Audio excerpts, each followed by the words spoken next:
Hi there, can you tell me who you are? Hi, how are you? My name is Michael Arcieri. I'm a sales manager with Ekman Recycling. Michael, you just gave a presentation to the Association of New Jersey Recyclers here in Burlington County, New Jersey. It's the second time you've been before this group in a number of months. The first one was before the Chinese closed down a lot of the recycling they were taking in from America and around the world, quite frankly.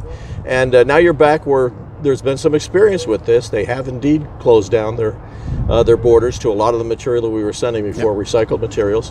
And while it's the situation is bad, it's not absolutely dire. You told these folks a couple things here today that you gave them some hope.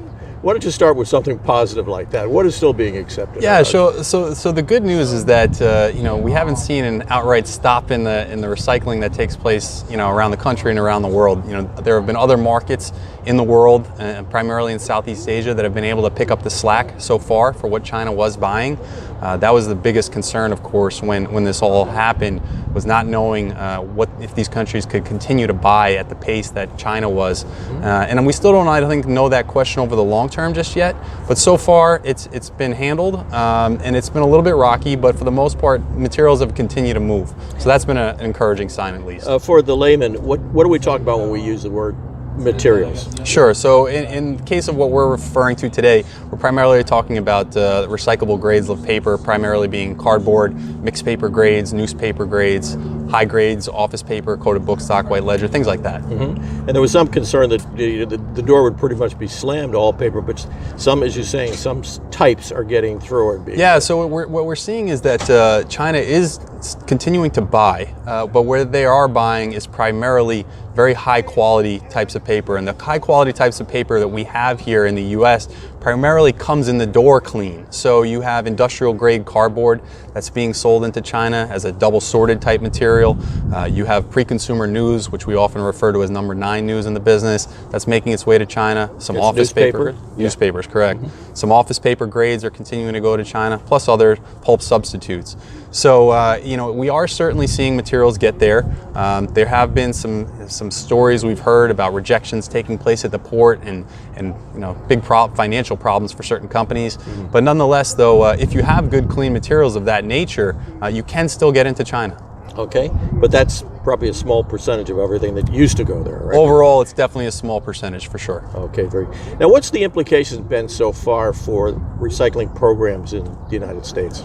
I think everybody has to reevaluate the entire economics of recycling and really have, for the first time, maybe a very serious look at what facilities are charging to process recyclable materials, primarily in the form of single stream. In the not too distant past, there were a lot of facilities that used to purchase loose single stream. Single stream being? Single stream recyclables, yeah. All in one bin together, bring it into the door that way. That's where people separated their newspaper and other paper from the rest of the garbage, right? No, well, correct. All recyclables, paper, plastic, metals in one bin. Now we've seen a lot of recycling plants, most recycling plants, if not all recycling plants, charge for those materials to be brought into their facilities. And the reason for that is twofold. One, their costs have gone up, and two, the value for the materials that they're selling are significantly lower than where they were in the past. Okay, so this is a story that we haven't seen the final chapter to yet. Right? No, there's a lot to learn, a lot to stay in tune for. There's something that's changing on a monthly basis. So it's very difficult at this point in time to plan for the future. All we can do is adapt to what information we get on a monthly basis and work with the recycling facilities, with the municipalities to help guide them to figure out the best way to produce sellable products. And Michael, give us a little pitch on your company again. What's the company name? Yeah, so Ekman Recycling is a Swedish-based company. We have a global presence, 275 employees around the world, handle in excess of 1.5 million tons per year of recyclable materials, paper, plastic, some metals, and also some residue.